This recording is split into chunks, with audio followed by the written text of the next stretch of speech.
রাধে রাধে। জাম দিয়ে বানিয়েছিলাম আইসক্রিম, আর এতটা সুস্বাদু আর বানাতেও ভীষণ ইজি।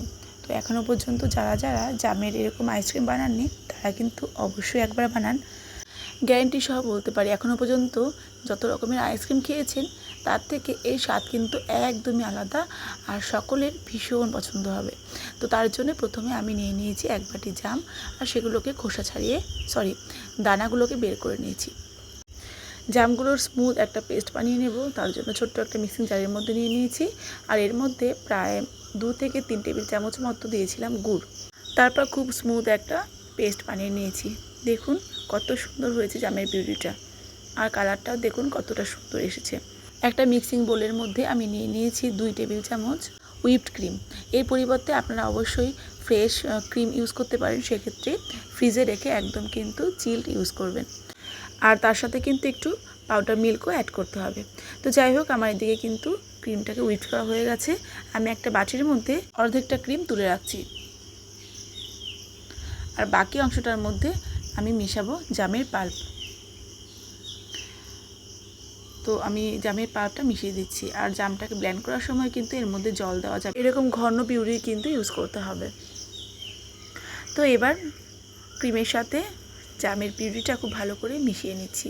আর এর কালারটা একবার দেখুন, ন্যাচারাল কালার, এতে কিন্তু কোনো আর্টিফিশিয়াল কালার আমি অ্যাড করছি না। এতটাই সুন্দর কালার এসেছিলো, কালারটা দেখেই কিন্তু এই আইসক্রিমের মন ভরে যাবে, এতটা সুন্দর কালার হয়েছিল।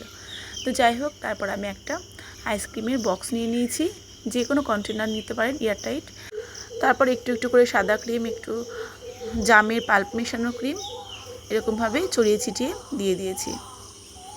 তারপর চামচের সাহায্যে একটু স্মুথ করে নিচ্ছি, আর বাকি যে জামের পিউরি ছিল সেটাকেও এরকমভাবে দিয়ে দিচ্ছি। এতে করে আইসক্রিমের কালারটাও কিন্তু অনেক সুন্দর আসবে। তারপর একটা টুথপিকের সাহায্যে আমি এরকমভাবে একটু ডিজাইন করে নিচ্ছি, এতে হোয়াইট আর পার্পেলের যে কালার কম্বিনেশনটা ভীষণই সুন্দর আসবে। আর এবার এটাকে আমি ওভারনাইট রেখে দিচ্ছি ডিপ ফ্রিজের মধ্যে, আর তার উপরে একটা ফয়েল এরকমভাবে প্রেস করে দিচ্ছি যাতে এর মধ্যে আইস ক্রিস্টাল না হয়ে যায়। তারপর ভালো করে এর ঢাকনা দিয়ে ডিপ ফ্রিজে রেখে দিয়েছিলাম প্রায় 5 থেকে 6 ঘন্টা মতো। তো 5-6 ঘন্টা পরে আবারও ফিরে এসেছি, আইসক্রিমটাকেও কিন্তু ফ্রিজ থেকে বের করে নিয়েছি।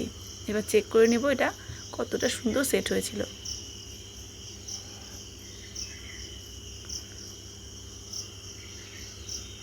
দেখুন কতটা সুন্দরভাবে এটা কিন্তু বসে গেছে, খুব সুন্দরভাবে আইসক্রিমটা সেট হয়ে গেছে।